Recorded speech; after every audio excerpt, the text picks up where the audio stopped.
Aflige a Irlanda desde hace muchísimo tiempo. Ese conflicto hoy se mantiene, Juan Andrés Alfate, absolutamente, ¿no? Para algunos un poco menos violento que en otros años, pero la verdad es que aún está vigente, y todo gracias al Ejército Republicano Irlandés, que es la traducción de la sigla del IRA, que en el año 1970 fue creado, pero después de la masacre del Domingo Sangriento, agarró un vuelo, obviamente, que si bien un comienzo, la idea de ello era reunificar de una vez por todas Irlanda, finalmente se convirtió en un ejército armado hasta los dientes de parte de los católicos, que no tienen ningún problema en atacar a sus contrincantes protestantes, incluso partiendo los primeros atentados en la mismísima Inglaterra, amigo. Claro. Ahí fue el punto de quiebre el 72, porque antes era netamente una especie de negociación. Exacto. De hecho, fueron los primeros que hicieron la separación política de Irlanda, fue después, entre 1919 más o menos, y la Segunda Guerra Mundial, Primera y Segunda Guerra Mundial, que ocurre esta separación política territorial.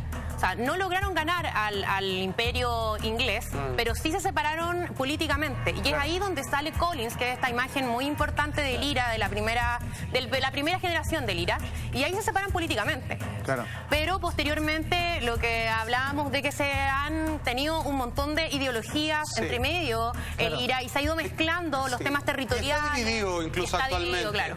Bueno, pero sin embargo, Paul McNary, este hombre que participó, digamos, y que de alguna manera ha sido testigo de esta tremenda problemática de si es a través de la lucha armada, en donde varias personas ya han muerto, vamos a hacer un recuento de aquello, está completamente justificado y con la fe cristiana detrás de todo esto. Paul McNary nos lo confiesa de la siguiente manera. Y la razón por la que mi gente se unió al IRA fue porque durante años nos discriminaron y sabíamos que no éramos ciudadanos normales. Y nos hartamos. La gente dijo que ya no lo iba a permitir más. Sí, el IRA mató inocentes y cometió atrocidades, pero la mayor parte de su campaña estaba centrada en operaciones militares y atentados contra intereses económicos. La situación era bastante complicada y la verdad que la cantidad de ataques, digamos, han sido muchas, pero algunas de las más memorables, digamos, igual del mismo modo reprobable, son la de noviembre del año 74, donde murieron 21 personas y 162 resultaron heridas en Birmingham, Inglaterra. 27 de agosto del año 79, 2 explosiones mataron a 18 soldados, ni más ni menos, y ese mismo día la IRA asesinó a Lord Mountbatten, tío de la reina Isabel II. Empezaron a ir por los peces gordos. Claro. Y ojo, que el 12 de octubre del año 84, el IRA intentó asesinar a Margaret Thatcher, ni más ni menos. No lo logró, pero en el intento murieron 6 personas que poco y nada tenían que ver con las protestas, digamos, que ellos tanto querían recriminar. Finalmente, el 10 de abril del año 1998, logran hacer una especie de pacto de paz, ¿cierto? El acuerdo de Belfast se llama para los protestantes y de Viernes Santo, digamos, para los católicos. Pero el problema es que si bien hubo como una pausa en esta guerra, del lado protestante quedaron con muchas dudas si realmente ellos habían entregado todas las armas. Claro. Y esa desconfianza volvió a despertar una serie de nuevos altercados.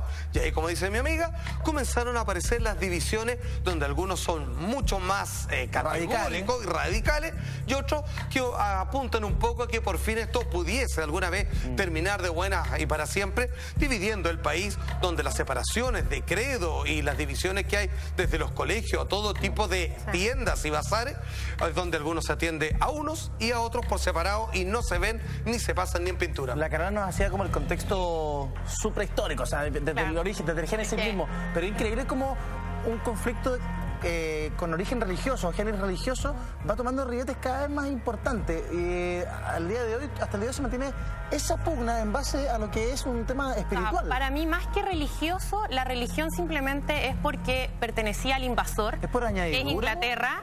Claro, absolutamente. Añadidura, y el católico, que es San Patrick, Irlanda, y el espíritu irlandés pertenece a ellos en el fondo. Entonces, no sé si está bien contextualizado que sean como católicos con protestantes. ¿Para ti no tiene que ver con eso? No, porque el sentido más bien va por un tema territorial. Ahora, obviamente está ligado... Y hay que explicar que no es una guerra como fue en algún momento Alemania o, por ejemplo, Corea actualmente. No es un país dividido, o sea, no hay ninguna barrera que separe en otro. Simplemente es casi como una especie de disputa civil. De hecho, hay cuadras protestantes, hay cuadras católicas. Si el tema está en por qué han atacado, por ejemplo, a líderes laboristas ingleses.